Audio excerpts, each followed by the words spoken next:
In chapter 17, as we looked at last week, Israel is against the Philistines, and they send a champion, Goliath, out who is taunting, he is mocking them and challenging them to send a man to fight them. Providentially, David is brought to the front line of the battlefield.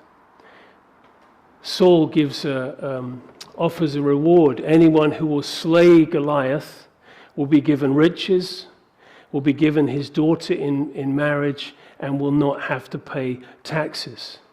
So David comes right to the front line at that time. He hears Goliath and he says to Saul, I will face the Philistine. And of course, that's what happens. It's one of the most incredible displays of faith. It's a story we often consider when we think about against all odds, David, because the Lord was with him, was given the victory. And David was very clear in his heart and his mind that God was with him, and he was going not in his own name or his own strength, but he was going in the name of the Lord. He said to Goliath, I come to you in the name of the Lord of hosts and the God of the armies of Israel, whom you have defied. At the end of the last chapter, this day the Lord will deliver you into my hand, right? That was clear to David. God is doing this. God will deliver Goliath into my hand, and I will strike you and take your head from you. And this would provide two lessons. You can see at the end of that verse, that all the earth may know that there is a God in Israel. That's the first thing. There will be an incredible testimony through this, and all the earth will know that there is a God in Israel. And the next verse, and that all this assembly shall know the Lord does not save with sword or spear, for the battle is the Lord's. So that victory was an incredible testimony to those assembled and to all the earth of God's power and his grace and his faithfulness. So David defeats Goliath. It's an unbelievable moment. I always think of just silence as Goliath, thudded to the ground. There would have just been a gasp and silence on both sides of that valley. And David removed Goliath's head to make it clear he was definitely dead. And David would have become a hero in Israel from that time. It would have been front page news. And verse 57, David returned from the slaughter of the Philistine, and Abner took him and brought him before Saul with the head of the Philistine in his hand. Now Abner was the cousin of Saul. He was the commander-in-chief of the army. And he brings young David to Saul's court. And David has Goliath's head in his hand. And we remember how huge Goliath was. And this young teenager carrying this head, either in a bag or by the hair, we don't know. Maybe dripping blood, we don't know. But there he is, standing before Goliath. That's quite a trophy, quite a statement, isn't it? It would be like a young new Premier League player.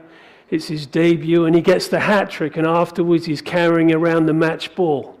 That's right, I got a hat trick, right? It's quite something.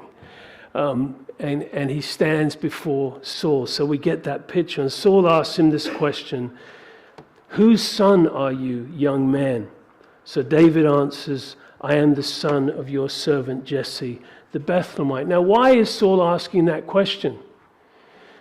Well, he perhaps remembers David, who would sing to him and who was his armor bearer, but he didn't know the details of his family, and of course he needed to reward David accordingly. But perhaps there's something else in Saul's mind.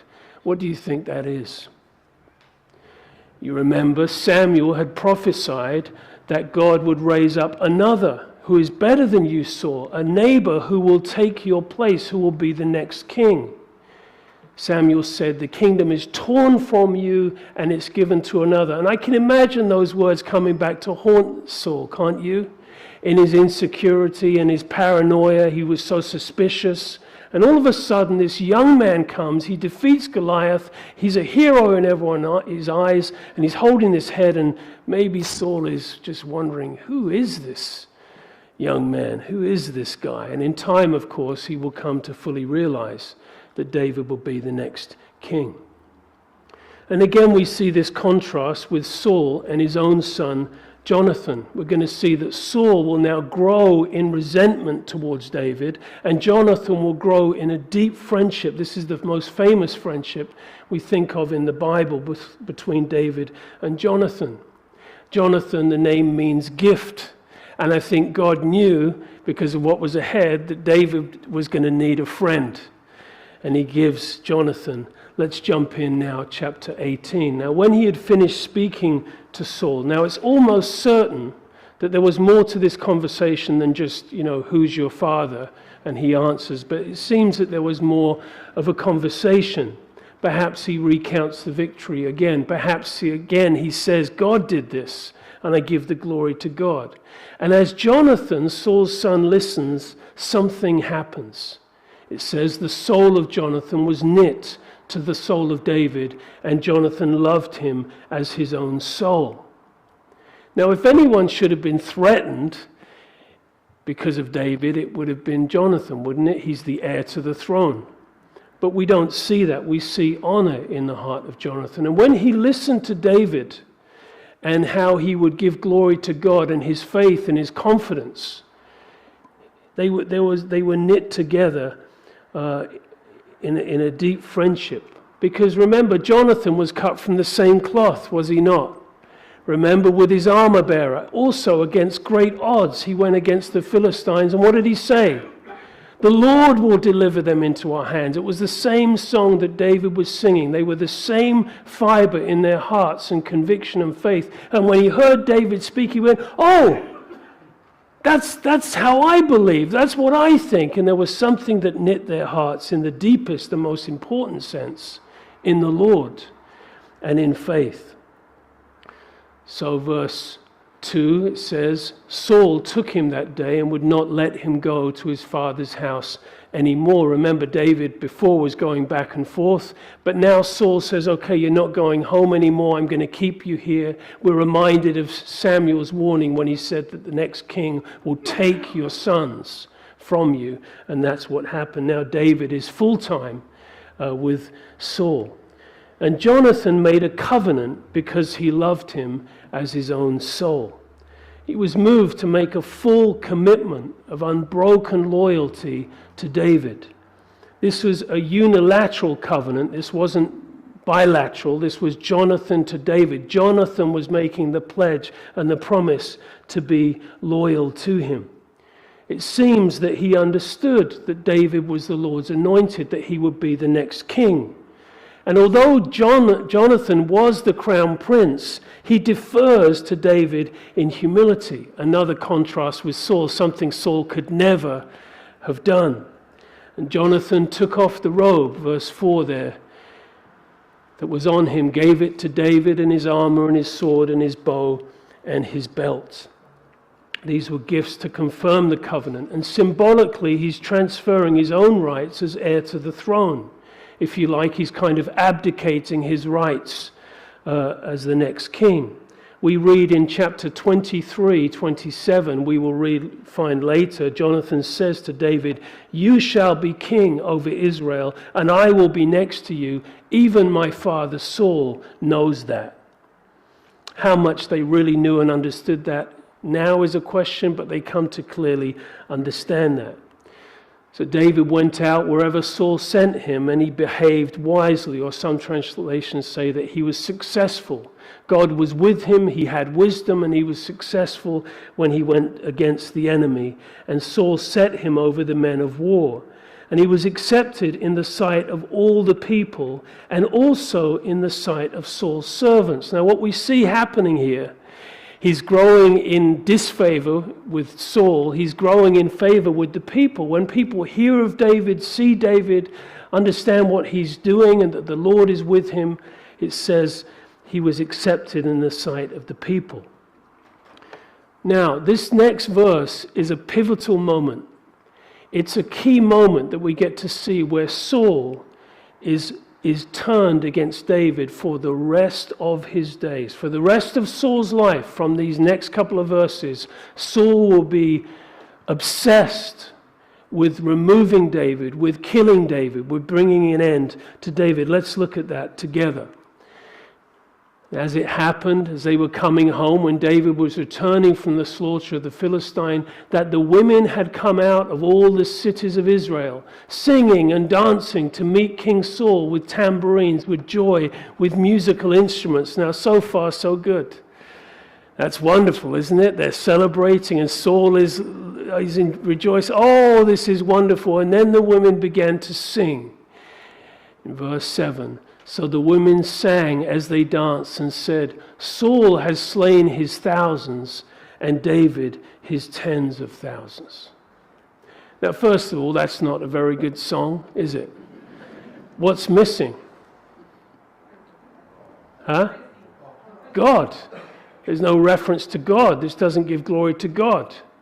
So that's the first omission. When you hear Miriam, the prophetess, sing back in Exodus 15 after being delivered through the Red Sea, she took her tambourine in her hand, and all the women went out after her with singing and dancing, and Miriam sang, sing to the Lord, for he has triumphed gloriously, the horse and rider thrown into the sea. And that's different, because that recognizes that God did this. But these women in their songwriting moment were not in that same place. There's a good principle there.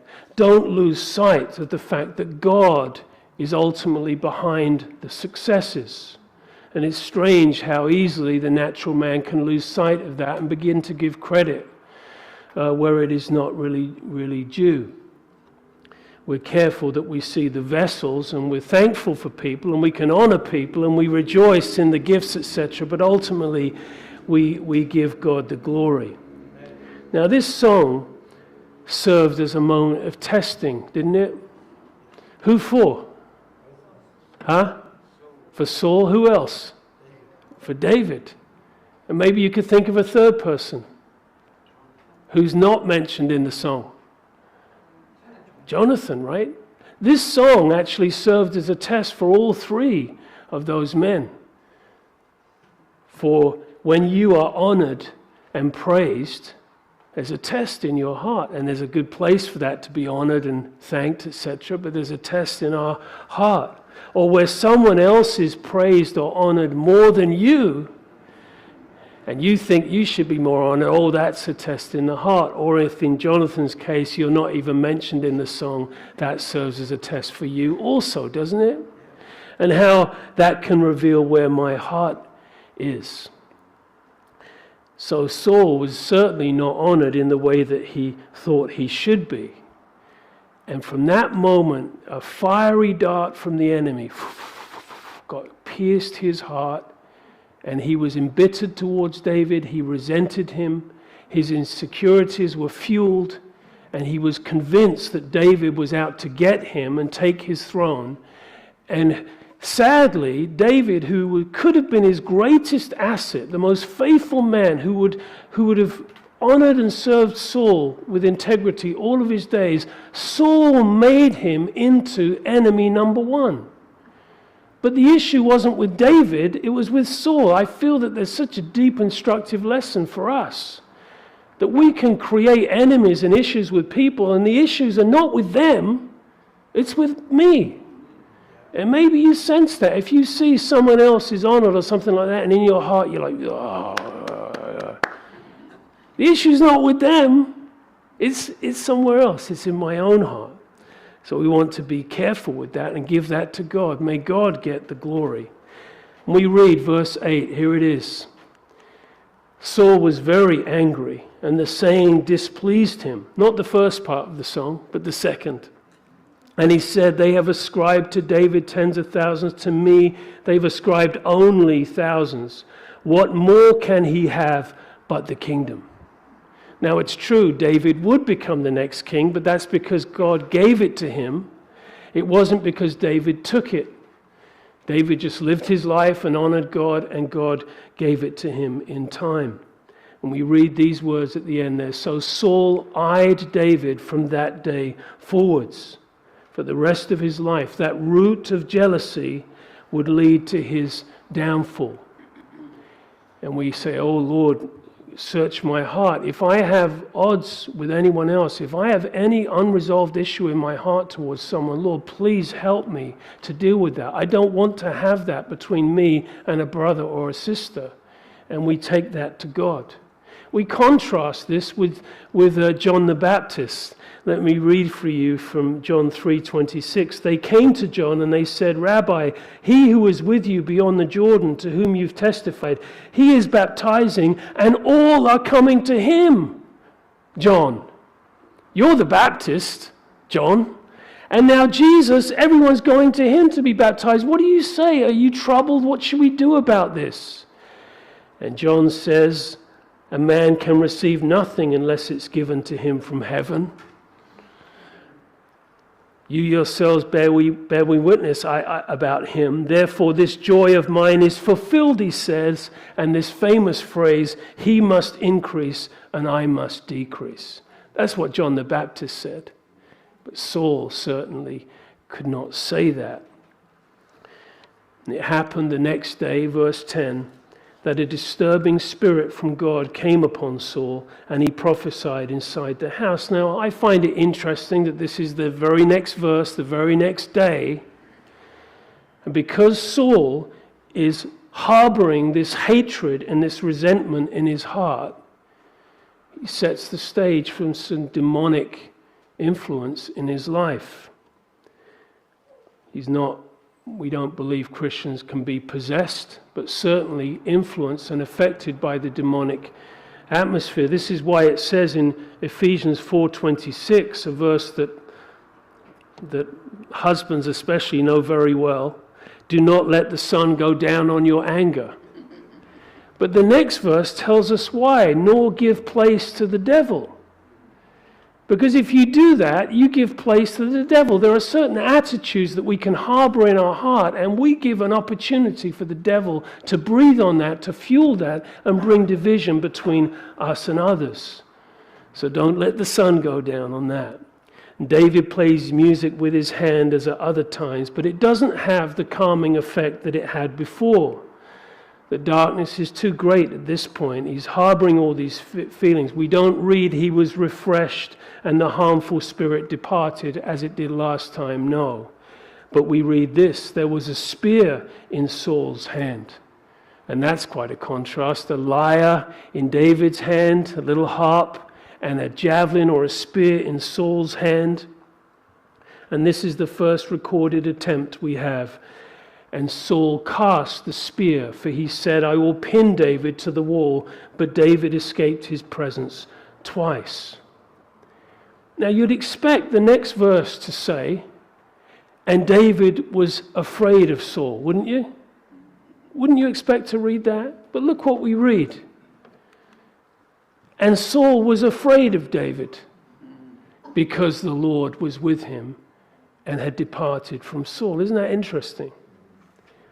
There's something about a person who is blessed, who is strengthened, where God is in their life. The effect that can have on the world or a carnal believer or an unbeliever. Saul could sense that God was with David, and he could sense the lack in his own life. So he threw the spear, he threw the javelin, but David escaped. And Saul was afraid of David because the Lord was with him. And verse 13 there. Therefore Saul removed him from his presence. So now his strategy changes. He says, okay, I've tried to kill him directly. I just want him away. So he promotes him. He makes him a captain over 1,000. And he went out and came in before the people. And what do you think happens? David is blessed. David is successful. Again, verse 14, David behaved wisely or was successful in all his ways. And there's the emphasis again, and the Lord was with him. This is a clear blessing and a sense of God being with David and causing him to prosper. And therefore, when Saul saw that he behaved very wisely, he was afraid of him. And that phrase is repeated, and you see this growing insecurity and fear and instability and paranoia with Saul in relationship to David. You could be inspired or encouraged by someone when you sense God is in their life, or maybe you could have an issue with that and become critical of them, or even want to attack them or get them out of your life. It's better just to be right with the Lord and be thankful for all that He's doing.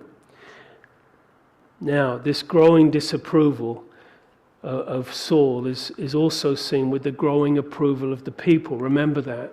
Verse 16, all Israel and Judah loved David because he went out and came in before them. So Saul sent him away, but even that, he just can't win. He couldn't kill him, and he gets him away, and David is still blessed, and he's still growing in favor of the people. It says all loved David. This would have been like pouring hot coals on Saul. He can't believe it. Anything I do, I can't win. What was David doing? He's just being occupied with the Lord. He's wanting to honor God in his life. He wants to give God the glory. He believes in his heart that if God is with me, who can be against me? Hebrews 13:5, that God has promised He is with me. What shall I fear? What man will do unto me? Which is quoted from Psalm 118, verse 6. Now remember, Saul had said he would reward the one who killed Goliath. So Saul said to David, here is my older daughter Merab. I will give her to you as a wife. Only be valiant for me and fight the Lord's battles. So here Saul thinks, okay, I have a bit more leverage. I'll say, I'll give you my daughter, but you need to go to the front line, David, and fight my battles. For Saul thought, let my hand not be against him, but let the hand of the Philistines be against him. So now his plan changes. He wants to send him to the front line to face his fate there. Sadly, at a very low moral point in David's own life later, he adopts this same strategy against Uriah, you may remember. But here Saul is one to exploit David's honor to go and fight and pushes him to the front lines. So David said to Saul, who am I, and what is my life or my father's family in Israel that I would be the son-in-law to the king? And we sense this honor and humility with David even towards Saul. He's not jumping at the chance or trying to make it happen. Or another version could be he saw Saul's daughter and said, no, it's okay, not right now. No, he didn't do that. But it happened, look at that, at the time when Merab, Saul's daughter, should have been given to David, she was given to Adriel the Maholathite as a wife. So Saul didn't keep his word, and maybe this was planned. I'll promise this and I'll take it away. I'll hurt David another way. And maybe at the wedding, Saul is glancing over, looking at David, just thinking, how do you feel, Maybe that was in his heart. This was another challenge and a test for David, right? Have you ever had anyone betray you? Hello? Have you ever had anyone let you down like that, or set you up, or lied to you, or about you? That serves as a great test. And David, of course, had to face that. And we have to learn how to give that to God. Otherwise, we become a victim of it. Verse 20. Now Michal, Saul's daughter, loved David, and they told Saul, and this thing pleased him. So Saul said, I will give her to him, that she may be a snare to him. What a great father-in-law he would be. And the hand of the Philistines may be against him. So there's a couple of things that could be happening here. One is for David to take the king's daughter, maybe puts a bigger target on him in the eyes of the Philistines. But also, maybe Saul knew his daughter, and he knew that she was a bit of a handful. And he says she will be a snare to him. Maybe he knew something about her attitude or her character. We know that later she despised David and she criticized him. Remember, she belittled him. So maybe Saul has a plan there. We're not sure. But Saul said to David a second time, you will be my son-in-law today. And Saul commanded his servants, "Go and communicate with David secretly and say, 'Look, the king has delight in you, and all his servants love you, and therefore become the king's son-in-law.'" Come on, David, marry his daughter. What a great opportunity. You'll be the king's son-in-law. Wow. But again, he doesn't jump at the chance. Verse 23.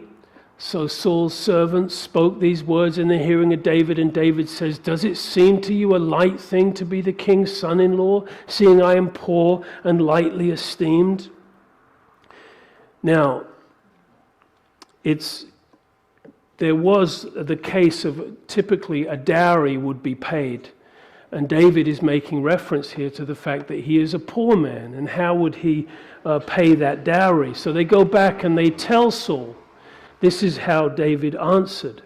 And Saul thinks, okay, maybe he doesn't want to marry, he's got honor, he doesn't have a dowry. So he creates another opportunity for David to be killed, as you do. Verse 25. And Saul said, "Thus you shall say to David, the king does not require any dowry, but 100 foreskins of the Philistines to take vengeance on the king's enemy." Now this is a strange request. I'll grant it to you.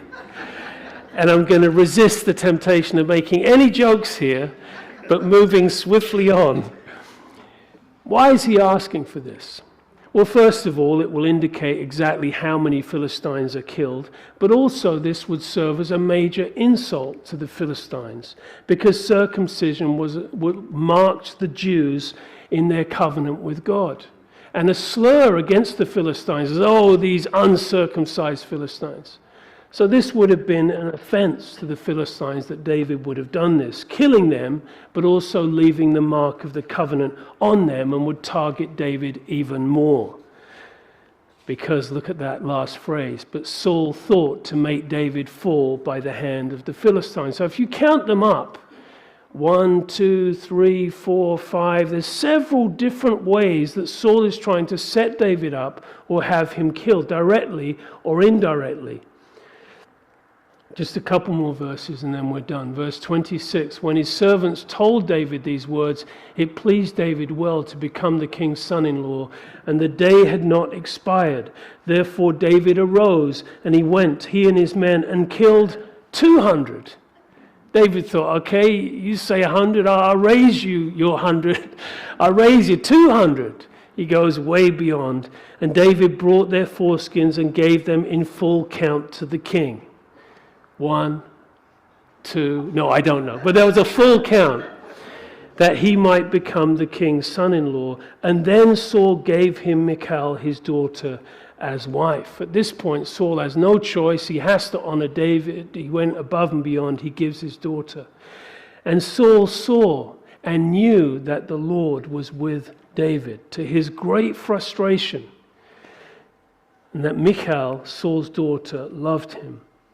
And Saul was still more afraid of David. So catch this, in the chapter and the chapters following, Saul's fears and insecurities and paranoia, it just only grows in the face of David, who is the Lord's anointed. And Saul became David's enemy continually. Oh, it didn't have to be that way. It didn't have to be that way. Insecurity is such a breeding ground for division, especially in leadership. If you have insecurity in the leadership of a church, for example, or an organization, there can so easily be accusations and division. It doesn't have to be that way. Oh, Saul, just in your own heart, it could have been such a different story, but he was a victim, and it betrayed him and brought him to his own demise and his own end swiftly. Saul was still more afraid of David, so Saul became David's enemy continually. And we don't ever want to let jealousy take root in our hearts. It can devour us like a cancer. We must find our security in the Lord, our identity in the Lord, our comfort, our standing in the Lord. And then we can be spared so much heartache. Verse 30, our last verse. And then the princes of the Philistines went out to war. And so it was, whenever they went out, that David behaved himself more wisely and was more successful than all the servants of Saul, so that his name became highly esteemed. And David's gaining esteem and reputation and honor in Israel because there was something about him. What was it? God was with him. The Lord's presence was with him. God's Spirit was with him. That he was a man who was blessed according to Psalm 1 and these types of Psalms. He was a man who had devotion and faith in the Lord. And because of that was something undeniable about his life. And everyone was beginning to see that. And we could just finish by crowning this with the principle of James 4:6, that God gives grace to the humble, but he resists the proud. So let's pray together.